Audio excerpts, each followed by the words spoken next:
ചന്ദ്രയാൻ 4-നും ശുക്രനിലേക്കുള്ള ദൗത്യത്തിനും അംഗീകാരം നൽകി കേന്ദ്ര മന്ത്രിസഭ. ചന്ദ്രനിൽ നിന്ന് കല്ലും മണ്ണും ഭൂമിയിലെത്തിക്കുകയാണ് ദൗത്യത്തിന്റെ പ്രഥമ ലക്ഷ്യം. ഗഗൻയാൻ പദ്ധതിയുടെ വ്യാപനം, ഇന്ത്യൻ ബഹിരാകാശ നിലയത്തിന്റെ വികസനം, വിക്ഷേപണ വാഹന വികസനം തുടങ്ങിയവയ്ക്കും കേന്ദ്രം അനുമതി നൽകിയിട്ടുണ്ട്. ചന്ദ്രയാൻ 4 ദൗത്യത്തിന്റെ വിക്ഷേപണം 2 ഘട്ടങ്ങളിലായിരിക്കും നടത്തുകയെന്ന് ISRO ചെയർമാൻ R സോമനാഥ് നേരത്തെ വ്യക്തമാക്കിയിരുന്നു. ചന്ദ്രയാൻ 4ന്റെ ഭാഗങ്ങൾ 2 ഘട്ടങ്ങളിലായി ബഹിരാകാശത്ത് എത്തിച്ച ശേഷം അവിടെ വെച്ച് സംയോജിപ്പിക്കുകയും ചന്ദ്രനിലേക്കുള്ള യാത്ര തുടരുകയും ചെയ്യും.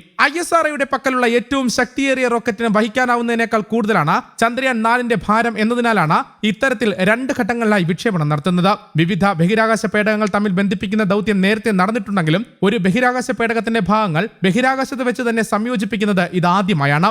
ബഹിരാകാശ പേടകത്തിന്റെ ഭാഗങ്ങൾ ബഹിരാകാശത്ത് വെച്ച് സംയോജിപ്പിക്കുന്നതിനുള്ള ഡോക്കിംഗ് സാങ്കേതികവിദ്യ വികസിപ്പിച്ചുകൊണ്ടിരിക്കുകയാണ്. സ്പെയ്ഡെക്സ് എന്ന് പേരിട്ടിട്ടുള്ള ദൗത്യം ഈ വർഷം അവസാനത്തോടെ പൂർത്തിയാകും. അന്താരാഷ്ട്ര ബഹിരാകാശ നിലയം പോലെ ബഹിരാകാശത്ത് വെച്ച് വ്യത്യസ്ത പേടകങ്ങൾ തമ്മിൽ ബന്ധിപ്പിക്കുന്ന പ്രക്രിയ മുമ്പ് പല ദൗത്യങ്ങളിലും നടന്നിട്ടുണ്ട്. എന്നാൽ ഒരു ബഹിരാകാശ പേടകത്തിന്റെ ഭാഗങ്ങൾ 2 തവണയായി വിക്ഷേപിക്കുകയും ബഹിരാകാശത്ത് വെച്ച് സംയോജിപ്പിക്കുകയും ചെയ്യുന്നത് ആദ്യമായിട്ടാണ്. ബഹിരാകാശ പേടകത്തിന്റെ ഭാഗങ്ങൾ ബഹിരാകാശത്ത് വെച്ച് സംയോജിപ്പിക്കുന്ന ഡോക്കിംഗ് സാങ്കേതികവിദ്യ വികസിപ്പിക്കുന്ന ജോലികൾ നടക്കുകയാണെന്നും സ്പെയ്ഡെക്സ് എന്ന പേരിൽ ഈ വർഷം അവസാനത്തോടെ ഈ സാങ്കേതികവിദ്യ പരീക്ഷിക്കുമെന്നും സോമനാഥ് നേരത്തെ തന്നെ അറിയിച്ചിരുന്നു. ചന്ദ്രനിൽ നിന്ന് പേടകങ്ങൾ ഭൂമിയിലേക്ക് തിരിച്ചു വരുമ്പോൾ മൊഡ്യൂളുകൾ തമ്മിൽ ഡോക്ക് ചെയ്യാറുണ്ട്. മൊഡ്യൂളുകളുടെ ഭാരം ക്രമീകരിക്കാനും മറ്റും ഇത് ഉപകാരപ്രദമാണ്. ഉദാഹരണത്തിന് ലാൻഡിംഗ് സമയത്ത് പ്രധാന പേടകത്തിൽ നിന്ന് ഒരു ഭാഗം വേർപെട്ട ഭ്രമണപഥത്തിൽ തുടരും. ലാൻഡർ ചന്ദ്രനിൽ ലാൻഡ് ചെയ്ത ദൗത്യം പൂർത്തിയാക്കിയ ശേഷം ഭ്രമണപഥത്തിലേക്ക് ഉയരുകയും നേരത്തെ വേർപെട്ട പരിക്രമണ ഭാഗവുമായി ബന്ധിപ്പിക്കുകയും ആ ഭാഗത്തിന്റെ സഹായത്തോടെ ഭൂമിയിലേക്ക് കുതിക്കുകയും ചെയ്യും. എന്നാൽ ഒരു ചാന്ദ്ര ദൗത്യ വിക്ഷേപണ വാഹനത്തിന്റെ മൊഡ്യൂളുകൾ ഭൂമിയെ ചുറ്റുന്ന ഭ്രമണപഥത്തിൽ വെച്ച് സംയോജിപ്പിക്കുന്നത് ആദ്യമായാണ്. മുമ്പ് നടത്തിയ ദൗത്യങ്ങളിലൊന്നും തന്നെ ISROയ്ക്ക് ഡോക്കിംഗ് നടത്തേണ്ടി വന്നിട്ടില്ല. സ്പെയ്ഡെക്സിലൂടെ നടത്തുന്ന ഡോക്കിംഗ് സാങ്കേതികവിദ്യ പരീക്ഷണം ബഹിരാകാശ നിലയം ഉൾപ്പെടെയുള്ള ഭാവി ബഹിരാകാശ ദൗത്യങ്ങൾക്ക് ഇന്ത്യ പ്രയോജനം ചെയ്യുന്നതാണ്. ഇന്ത്യ ആസൂത്രണം ചെയ്യുന്ന ഭാരതീയ അന്തരീക്ഷ സ്റ്റേഷൻ, അതായത് BAS എന്ന ബഹിരാകാശ നിലയത്തിന്റെ നിർമ്മാണവും വ്യത്യസ്ത ഭാഗങ്ങൾ പലതവണയായി ബഹിരാകാശത്ത് എത്തിച്ച് കൂട്ടിച്ചേർത്തുകൊണ്ടായിരിക്കും.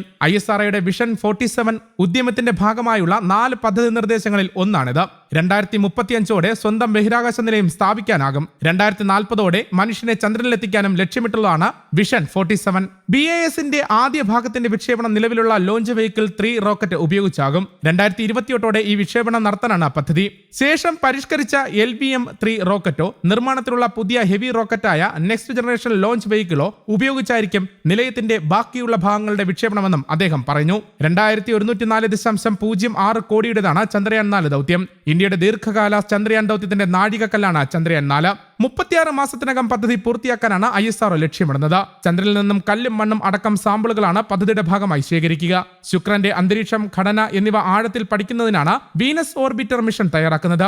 ഗ്രഹത്തിന്റെ ഉപരിതലം, അന്തരീക്ഷത്തിലെ പ്രക്രിയകൾ, സൂര്യന്റെ സ്വാധീനം എന്നിവ പഠന വിധേയമാക്കും. 1236 കോടി രൂപയാണ് ചെലവ് കണക്കാക്കുന്നത്.